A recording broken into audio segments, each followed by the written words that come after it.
Halo listeners, selamat datang kembali di podcast Catatan Iman di season yang keempat dan di episode yang ke-8. Apa kabar kalian semuanya? Semoga kita semua dalam keadaan yang baik dan sehat ya. Oke, kita langsung masuk saja ke topik pembahasan kita pada hari ini. Apa sih yang kita mau bahas pada hari ini? Hari ini, kita akan membahas mengenai suatu topik yang berkaitan dengan sosial dan juga budaya. Nah, buat teman-teman semua yang mungkin suka ikutin berita di Amerika, ataupun juga yang mungkin suka baca-baca berita dunia gitu ya, pasti pernah ya ngebaca belakangan ini mengenai kejadian-kejadian yang terjadi di Amerika, terutama yang berkaitan dengan budaya di sana, yang mungkin seringkali ngebuat kita tuh geleng-geleng kepala gitu. Kenapa? Karena kita merasa bahwa kejadian di sana itu kok banyak yang aneh-aneh gitu ya. Semisal yang kemarin ini sempat heboh ya, yang mungkin terjadi sekitar 1 bulan yang lalu, di mana waktu itu saya baca beritanya itu terjadi pencurian massal di kota-kota besar di Amerika. Dan ini terjadi itu di siang bolong. Ini pas saya baca tuh saya kaget gitu ya. Bagaimana mungkin negara semaju Amerika tapi masih ada terjadi kriminalitas yang seperti ini gitu. Nah, mungkin kita sedikit baca mengenai beritanya ya. Ini adalah salah satu artikel yang saya kutip dari CNN. Jadi kita bisa baca misalkan ya di artikel ini bahwa pada bulan November ini tahun lalu ya, ada grup yang terdiri dari 14 orang itu tuh merampok tokonya Louis Vuitton gitu ya di Oak Brook, Illinois dan mencuri sekitar tas-tas dan segala macam itu yang senilai 100.000 US dollar gitu. Dan di bulan yang sama ada grup juga sekitar 18 orang dia menjarah toko Nordstrom di LA loh guys, di Los Angeles ya. Lalu ada juga 30 orang yang ngerampok Best Buy di Minneapolis. Jadi pas saya baca beritanya itu kayak kaget gitu ya. Bagaimana mungkin bisa terjadi perampokan besar-besaran gitu ya karena melibatkan banyak orang dan terjadi di siang bolong dan di beberapa kota sekaligus gitu. Pas saya baca ini tuh saya merasa bahwa there is something wrong that happening in America gitu. Bagaimana mungkin sebuah negara yang maju, sebuah negara yang berpendidikan, yang dimana banyak orang Indonesia berlomba-lomba pergi ke Amerika buat kuliah gitu ya. Tapi hal-hal seperti ini tuh masih terjadi gitu. Atau mungkin juga misalkan kasus lainnya adalah mengenai seksualitas ya, ataupun juga gender yang kita pernah bahas sebelumnya dan masih terjadi sampai dengan sekarang dan semakin merebak gitu ya. Kalau teman-teman suka nonton Netflix atau juga Disney itu sudah mulai banyak ya, ataupun juga semakin banyak nih konten-konten yang mempromosikan mengenai LGBTQ.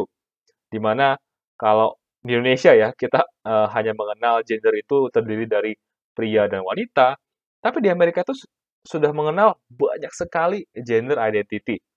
Nah, kita mungkin baca sedikit lagi ya mengenai salah satu artikel yang saya kutip nih dari masterclass.com. Dia mencatat ada 15 gender identity eh, yang ada di Amerika gitu ya. Ada mungkin kita sebutkan beberapa ya. Ada agender. Agender ini disebutkan sebagai a person who doesn't identify with any gender identity. Jadi orang yang nggak merasa bahwa dia ini pria dan wanita. Jadi ini gender yang lain lagi gitu ya. Wow gitu ya. Ada juga by gender atau juga a person who identifies with both female and male gender. Jadi dia merasa bahwa dia ini bisa dua sekaligus. Dia ini adalah pria dan wanita sekaligus gitu ya. Ada juga misalnya kita lihat yang gender fluid. A person who gender identity is not fixed and changes over time. Jadi ini adalah seseorang yang gender ini nggak fix dan bisa berubah terus. Mungkin hari ini pria, besok wanita, lusa pria lagi. Jadi aneh gitu ya.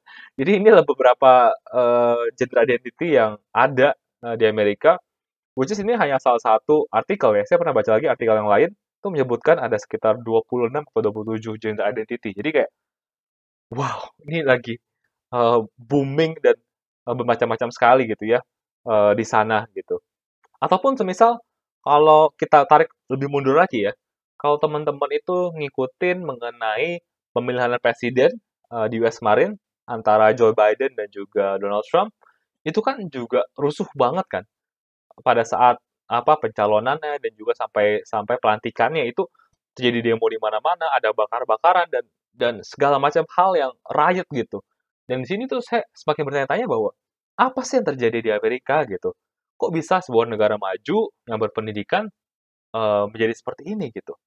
Dan tapi kenapa saya mau bahas mengenai hal ini? Ini kan di Amerika gitu ya. Sedangkan kita di Indonesia gitu. Ngapain kita bahas negara orang lain? Nah, salah satu alasan kenapa saya mau bahas adalah karena Amerika itu biasanya adalah trendsetter dunia gitu ya. Biasanya apa yang terjadi di Amerika itu akan mulai menyebar ke negara-negara lainnya. Dan mungkin suatu saat apa yang terjadi di Amerika ini bisa terjadi juga di Indonesia nih. Kalau kita semua nggak waspada, kalau kita semua nggak aware mengenai sebenarnya apa sih yang menjadi biangnya, apa sih yang menjadi akarnya, sehingga di Amerika saat ini terjadi banyak sekali kasus-kasus yang aneh-aneh dan cenderung itu bersifat apa ya, kekacauan, kriminalitas, dan keanehan dan banyak hal lainnya gitu. Jadi hari ini kita akan mencoba untuk menelusuri gitu ya. Sebenarnya apa sih yang jadi triggernya? Apa sih yang jadi triggernya di Amerika sehingga bisa terjadi perampokan, bisa terjadi gender diaspora, bisa terjadi riot di mana-mana. Budaya apa sih yang sebenarnya berkembang di Amerika saat ini yang bisa menyebabkan semua hal ini terjadi gitu? Dan apakah yang bisa kita pelajari sehingga hal ini nggak sampai terjadi di Indonesia gitu? Kita bisa memprevent hal ini gitu. Nah, jadi ini adalah kurang lebih tension ya, tension yang akan kita bahas pada episode hari ini. Oke, menurut riset yang saya lakukan ya, karena saya penasaran gitu kenapa bisa seperti ini. Menurut riset yang saya lakukan adalah para ahli sosial budaya di Amerika itu percaya bahwa yang menyebabkan, yang menjadi akar bahwa semua kasus ini bisa terjadi itu adalah sebuah budaya yang lahir dan berkembang selama mungkin 10 sampai 20 tahun belakangan itu adalah budaya yang disebut sebagai woke, W-O-K-E gitu ya, woke culture gitu. Apa sih sebenarnya woke culture? Nah, ini yang kita perlu pahami terlebih dahulu gitu ya. Woke ini pada dasarnya adalah sebuah pemikiran yang muncul dari adanya social injustice ya, ataupun juga ketidakadilan sosial yang terjadi di suatu wilayah ataupun juga negara, di mana sebenarnya kalau kita mau ngebahas mengenai social injustice, itu hampir setiap negara tuh pasti mengalaminya ya, termasuk di Indonesia ya. Pasti ada beberapa aspek di dalam kehidupan kita di Indonesia itu yang terjadi yang namanya social injustice gitu. Nah, oke, kita kembali lagi ke woke culture ya. Nah, woke culture ini juga sering sekali disebutkan sebagai sosialisme identitas ataupun juga sosialisme yang berbasiskan identitas. Dan ini tuh meliputi segala sesuatu yang sifatnya itu adalah memiliki disparitas ataupun juga kesenjangan gitu ya dalam kehidupan sosial ataupun juga terjadinya inequality ataupun juga ketidaksetaraan. Nah, ini bisa dalam hal apa? Banyak banget. Bisa dalam hal ras, bisa dalam hal jenis kelamin, bisa dalam hal kelas sosial, umur, kemampuan, agama, dan banyak hal lainnya gitu. Dan ini yang perlu kita catat ya, bahwa di dalam woke culture ini atau budaya woke ini, identitas sebuah kelompok ataupun juga identitas sebuah grup itu tuh jauh lebih penting ataupun jauh lebih signifikan daripada identitas individual daripada orang-orang yang ada di grup tersebut gitu. Jadi pada dasarnya bagaimana sih cara kerjanya budaya woke ini gitu ya?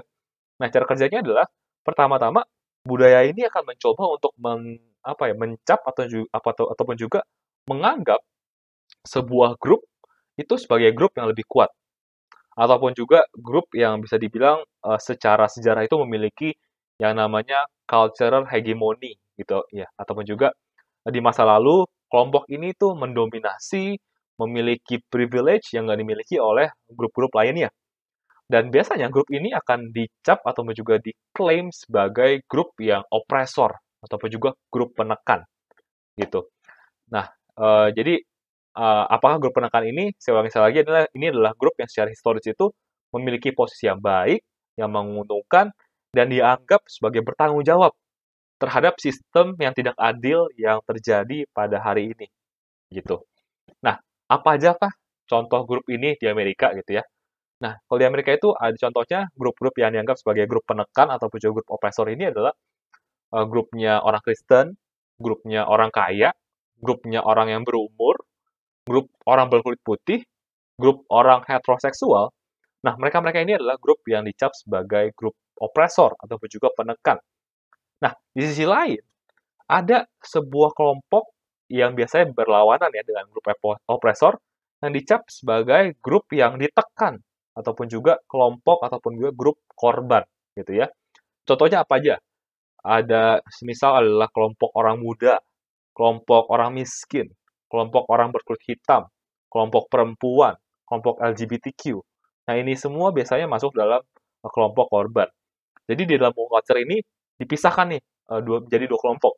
Ada kelompok yang kuat yang disebut sebagai grup ataupun juga kelompok opresor dan grup yang lemah ataupun juga kelompok yang disebut sebagai kelompok korban gitu ya. Dan eh, baik ataupun juga tidaknya suatu kelompok itu ditentukan oleh seberapa jauh nih disparitas ataupun juga kesenjangan ataupun juga ketidakadilan yang terjadi antara level-level yang ada tersebut gitu ya, antara levelnya si penekan dan level yang ditekan ataupun juga level korban.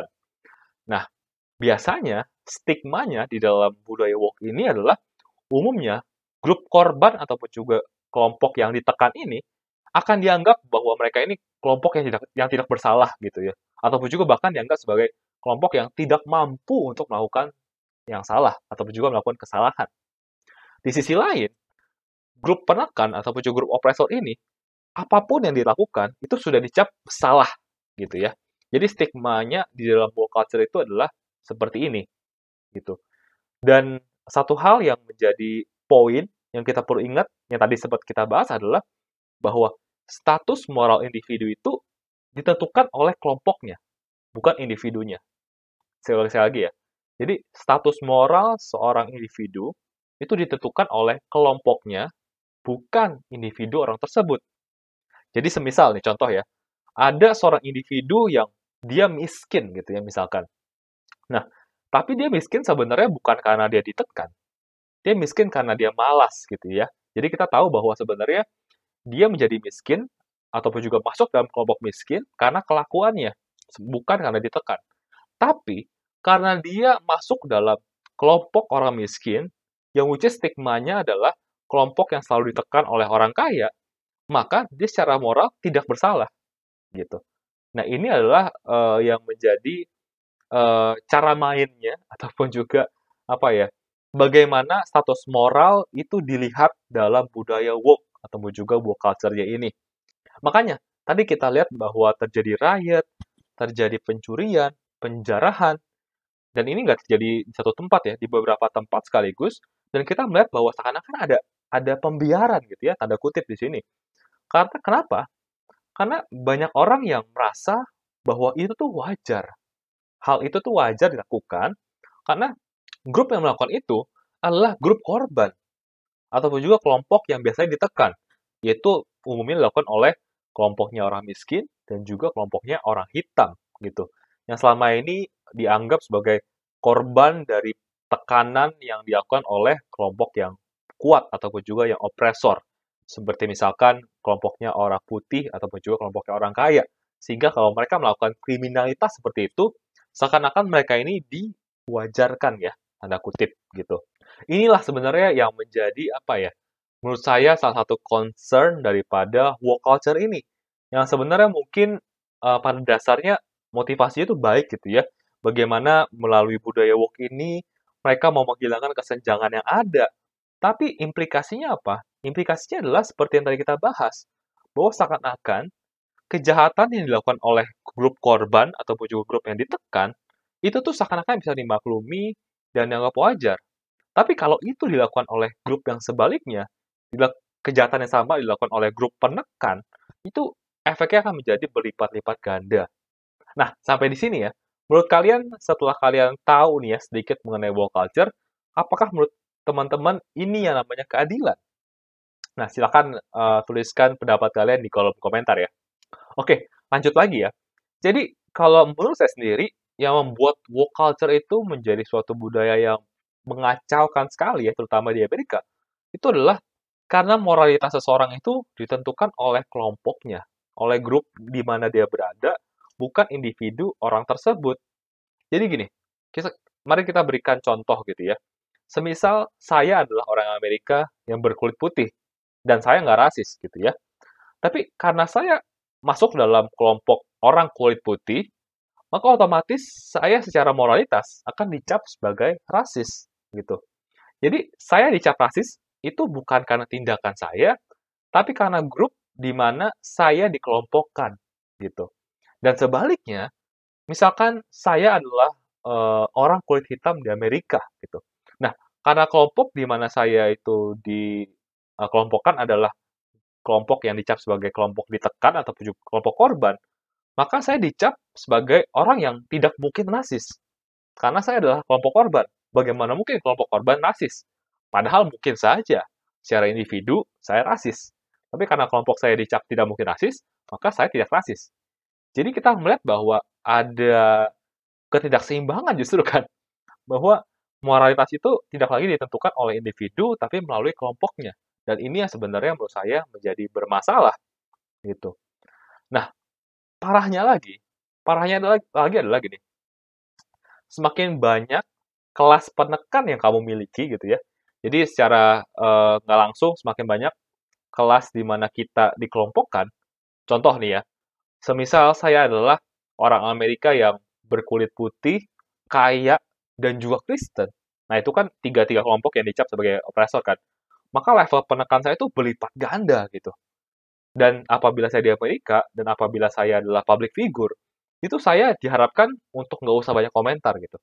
Jadi contoh kalau ada suatu hal terjadi, itu saya nggak dianggap tuh nggak perlu banyak komentar dan cukup diem aja dengerin gitu. Karena saya dianggap sebagai memiliki level penekan tuh yang besar gitu.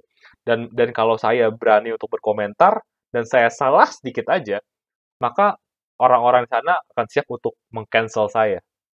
Makanya kita tahu di Amerika juga sempat terkenal ya budaya cancel culture. Yang sekarang juga kita lihat bahwa sudah mulai berkembang di mana-mana termasuk di Indonesia.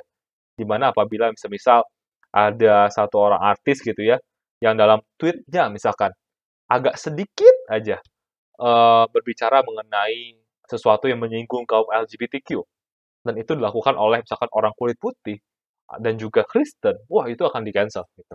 Akan benar-benar dicoba untuk di-take down, akan coba untuk dihancurkan karirnya gitu. Nah, ini adalah salah satu buahnya daripada woke culture ini. Itu adalah cancel culture gitu. Nah, kita balik ke contoh yang sebelumnya. Sebaliknya, kalau saya ini semisal ya adalah wanita berkulit hitam terus lesbian gitu ya. Jadi triple triple victim group gitu ya. Wanita berkulit hitam dan juga lesbian. Maka saya akan dicap sebagai kaum korban yang berlipat-lipat ganda dan omongan saya apapun itu harus didengar gitu. Karena saya dicap sebagai korban yang levelnya tuh udah parah gitu. Jadi saya mau ngapain tuh harus diperhatikan, harus diberikan panggung gitu. Nah, contoh nyatanya apa? Mungkin kan teman-teman setelah mendengarkan ini masa bahwa oh ini kan bisa saja interpretasinya ataupun juga pendapatnya Victor gitu. Belum tentu yang kejadian tuh seperti itu gitu ya. Nah, ini saya kasih contoh ya. Mari kita buka sebuah artikel dari New York Post ya. Nah, ini adalah berita mengenai adanya sebuah pengumuman yang ditempatkan di sebuah tempat yang dianggap sebagai George Floyd Square ya. Nah, teman-teman pasti sudah tahu ya mengenai George Floyd. Itu adalah seorang pria berkulit hitam yang waktu itu sempat meninggal ya, karena sempat ditangkap oleh seorang polisi berkulit putih. Dan itu akhirnya menjadi trigger sebuah gerakan yang masif di Amerika ya, yaitu adalah Black Lives Matters gitu ya. Mungkin teman-teman udah sempat lihat beritanya tahun lalu ya. Nah, di tempat tersebut, di George Floyd Square itu, which is itu di Minneapolis, dituliskan suatu peraturan gitu ya. Nah, kalau teman-teman baca di peraturan tersebut, itu tuh sangat mencerminkan woke culture ini. Di mana itu dituliskan di bagian bawah daripada pengumumannya, dituliskan adalah for white people in particular gitu ya. Jadi dibuatkan suatu peraturan untuk orang putih, orang kulit putih gitu ya. Nggak peduli orang kulit putih rasis apa enggak, pokoknya ini berlaku untuk semua orang kulit putih. Ada beberapa poin ya, cukup panjang, tapi saya bacakan beberapa poin ini aja. Yang pertama adalah decenter yourself and come to listen. learn, mourn, and witness. Remember, you are here to support, not to be supported. Nah, jadi mungkin kalau saya artikan adalah decenter yourself itu adalah seperti jauhkanlah dirimu dari tengah panggung gitu ya. Dan datanglah untuk mendengar, belajar, untuk berduka, dan menyaksikan gitu ya. Ingatlah kamu di sini untuk memberikan support, bukan untuk disupport gitu. Jadi ini berlaku untuk semua orang Kristen gitu. Semua orang. Jadi ini berlaku untuk semua orang kulit putih gitu ya. Dan yang kedua, misalkan yang kita baca, be mindful of whether your volume, pace, and movement are supporting or undermining your effort to decenter yourself. Jadi ingatlah terkait dengan suaramu, terkait dengan kecepatanmu dan juga langkahmu, apakah itu semua mendukung ataupun juga justru menyepelekan usahamu untuk decenter yourself lagi ataupun juga menjauhkan diri dari tengah panggung. Jadi kayak mereka ini benar-benar merasa bahwa orang kulit putih itu ada di center stage gitu ya, di tengah panggung, dan mereka ini harus semuanya menjauh dan memberikan ruang buat orang kulit hitam. Terlepas apakah orang kulit putih itu, apakah mereka tidak rasis, baik hati, suka mendonasikan uang, yang nggak peduli. Pokoknya ini berlaku untuk semua orang kulit putih. Jadi ini adalah salah satu contoh dari buahnya woke culture yang tadi kita sudah bahas gitu ya. Jadi seakan-akan bahwa beban moral ini semuanya hanya dibebankan kepada orang kulit putih dan semua orang kulit putih gitu ya, terlepas moralitas individu-individu yang ada di dalamnya. Jadi pada intinya yang tadi kita bahas mengenai woke culture itu sebenarnya budaya ini adalah mencoba untuk menyetarakan ketidaksetaraan atau juga kesenjangan antar kelompok yang ada di suatu wilayah, antara kelompok yang dicap sebagai penekan dan kelompok yang ditekan. Jadi harapannya adalah semua orang ataupun juga kedua kelompok ini memiliki outcome yang sama gitu ya. Nah, ini yang yang difokuskan dalam budaya ini ya. Jadi yang sama itu adalah outcome-nya, bukan opportunity-nya gitu. Jadi dia nggak peduli nih apakah suatu kelompok opportunity-nya sedikit, saya nggak peduli, yang penting outcome-nya harus sama. Apa artinya? Jadi artinya adalah bahwa uang, kekuasaan, kekuatan, panggung, attention, dan segala macamnya itu yang mungkin selama ini dimiliki oleh kelompok penekan itu harus diambil. Harus diambil dan diberikan kepada kelompok yang ditekan. Makanya mereka percaya bahwa saat mereka menjarah itu nggak salah gitu. Karena mereka mencoba untuk mengambil sesuatu yang jadi milik dia yang selama ini ditahan gitu ya. Mereka percayanya ataupun juga dipegang terus oleh kelompok penekan. Sehingga ini harus didistribusikan kepada kelompok-kelompok yang ditekan gitu. Makanya muncul riot, muncul pencurian, muncul gender diaspora dan banyak hal lainnya. Nah, jadi mereka percaya bahwa kelompok-kelompok penekan seperti yang tadi kita bahas ya, kelompoknya orang Kristen, kelompoknya orang kulit putih, kelompoknya orang heteroseksual, itu tuh perlu diturunkan gitu ya. Dan sebaliknya, kelompok-kelompok seperti misalkan kelompok non-kulit putih, kelompok non-Kristen, kelompok LGBTQ itu perlu dipromosikan. Makanya tadi kita bahas bahwa seperti misalkan di Netflix dan juga bahkan di Disney ya, itu sudah mulai dipromosikan konten-konten LGBTQ. Bahkan kalau teman-teman nonton Marvel, itu di Marvel pun sudah mulai dimasukkan gitu ya. Kenapa? Karena kalau Marvel nggak masukkan, misalkan tokoh-tokoh superhero yang memiliki background LGBTQ, maka Marvel akan dicap sebagai kelompok yang rasis gitu. Kelompok yang penekan gitu. Oleh karena itu mau nggak mau, semua aspek di Amerika harus mau mengikuti woke culture ini gitu. Maka kita bisa melihat bahwa semua konten hampir semuanya sudah ada LGBTQ-nya gitu. Nah, inilah yang menyebabkan kenapa banyak ethics ataupun juga etika di Amerika itu menjadi twisted ya. Terutama kalau kita melihatnya dari perspektif kita orang Indonesia gitu. Semisal kalau kita bahas dalam sisi kekristenan, kita banyak sekali ngelihat di Amerika itu bahwa seakan-akan kalau kita mempromosikan seksualitas versi Alkitab, itu jadi salah, itu jadi rasis gitu ya. Tapi sebaliknya, kalau kita mempromosikan gender versi LGBTQ, itu menjadi suatu hal yang baik gitu. Bukan karena idenya, bukan karena dasar argumennya, tapi karena kelompok yang ngebawain ya gitu. Karena ini kelompok Kristen yang ngebawain, salah.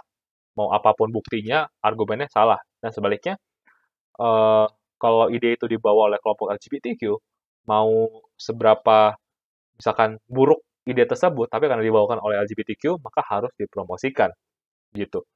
Dan ini kita melihat bahwa jadinya terjadi sesuatu yang lucu gitu ya di dalam woke culture ini, di mana budaya ini mencoba untuk menghilangkan gap ataupun juga perbedaan yang ada, tapi sebenarnya malah menciptakan perbedaan yang lain gitu. Mereka mau mencoba untuk menghilangkan rasisme dengan cara menjadi rasis gitu kan. Karena orang tidak lagi dinilai berdasarkan karakternya, berdasarkan moralitasnya, tapi berdasarkan mereka masuk dalam kelompok warna kulit apa, kelompok agama apa, dan juga banyak hal yang lainnya gitu. Nah, mungkin contoh terakhir ya. Contoh terakhir daripada etika yang menurut saya twisted akibat daripada woke culture ini adalah mengenai aborsi gitu. Di mana di Amerika lagi banyak orang ataupun juga mungkin mayoritas gitu ya. Saya nggak bilang semua orang sih, tapi kebanyakan itu mendukung ataupun juga memperjuangkan yang namanya aborsi. Karena mereka merasa bahwa aborsi itu adalah bentuk daripada reproductive justice ataupun juga keadilan reproduksi yang perlu diperjuangkan dan perlu diberikan kepada kelompok yang ditekan, itu adalah kelompok wanita. Di mana selama ini kelompok wanita ini adalah kelompok yang korban gitu ya.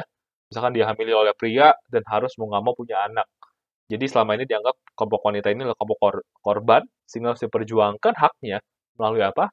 Melalui aborsi gitu.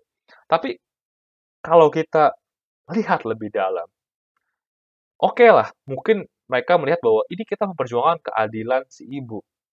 Tapi bagaimana dengan keadilan si anak? Bagaimana dengan keadilan bagi calon bayi yang nggak bersalah gitu? Apakah pernah dipikirkan? Kan enggak gitu kan. Jadinya mereka nggak memecahkan suatu masalah, tapi hanya memindahkan masalahnya ke masalah yang lain gitu. Dan kalau kita bahas contohnya ini akan banyak banget dan panjang banget. Tapi mungkin ini adalah beberapa contoh ya yang akan saya bahas di episode kali ini. Nah, karena podcast kita adalah bukan podcast sosial politik ya, tapi adalah podcast Kristen. Jadi tadi kita udah bahas banyak ya dari sisi culture-nya, budayanya, dan sosialnya, dan segala macam. Sekarang kita bahas mengenai bagaimana sudut pandang Alkitab. Bagaimana Alkitab memandang keadilan itu sendiri. Gitu. Nah, kalau kita telah lagi mengenai kisah-kisah atau juga cerita di Alkitab yang memiliki topik mengenai keadilan ataupun juga ayat-ayat yang menuliskan mengenai keadilan, nah biasanya itu tuh berjalan bersamaan dengan yang namanya kebenaran dan juga penghakiman yang adil, gitu ya. Dan sesuatu itu bisa dikatakan sebagai adil kalau itu align ataupun juga berjalan seiringan dengan karakternya Tuhan, gitu. Jadi keadilan itu adalah sesuatu yang bersifat moral, sesuatu yang menyangkut masalah moral, bukan masalah sosial, gitu. Ini bedanya tadi sama budaya woke tadi ya. Nah, standarnya itu bukanlah budaya, tapi standarnya adalah Tuhan. Kenapa? Karena budaya terus berubah, tapi Tuhan tidak pernah berubah, gitu. Dan kalau kita merangkum ya beberapa ayat mengenai keadilan ini dan bagaimana seorang pemimpin itu harus menegakkan keadilan, maka dikatakan bahwa seorang pemimpin itu harus bersikap sama rata ataupun juga adil kepada pihak manapun, gitu. Jadi kita nggak bisa bilang bahwa, oh karena ini kelompoknya lemah, maka diringankan. Ataupun juga sebaliknya, karena ini kelompok yang kaya, maka harus lebih berat gitu. Tidak bisa gitu ya. Bahwa suatu kriminal itu hukumannya tetap sama, baik dilakukan oleh kelompok manapun. Gitu ya, karena sifatnya adil, dan sifatnya adalah objektif gitu ya. Bukan subjektif, dan tidak memiliki asumsi yang tidak mendasar. Kayak tadi kan gitu ya, kalau di woke culture kan kalau orang kulit putih pokoknya salah gitu ya, pokoknya rasis gitu ya. Padahal itu adalah asumsi yang tidak mendasar dan juga tidak bisa disogok gitu ya. Nah, kita akan coba baca beberapa ayat ya, guys ya. Beberapa ayat yang berkata mengenai keadilan ini sendiri. Nah, yang pertama itu kita bisa baca di Imamat 19 ayat 15. Dikatakan seperti ini. Janganlah kamu berbuat curang dalam peradilan. Janganlah engkau membela orang kecil dengan tidak sewajarnya, dan janganlah engkau terpengaruh oleh orang-orang besar. Tapi engkau harus mengadili orang sesamamu dengan kebenaran.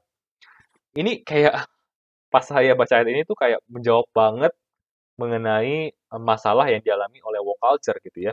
Di mana ayat ini mengingatkan bahwa janganlah engkau membela orang kecil dengan tidak sewajarnya gitu ya.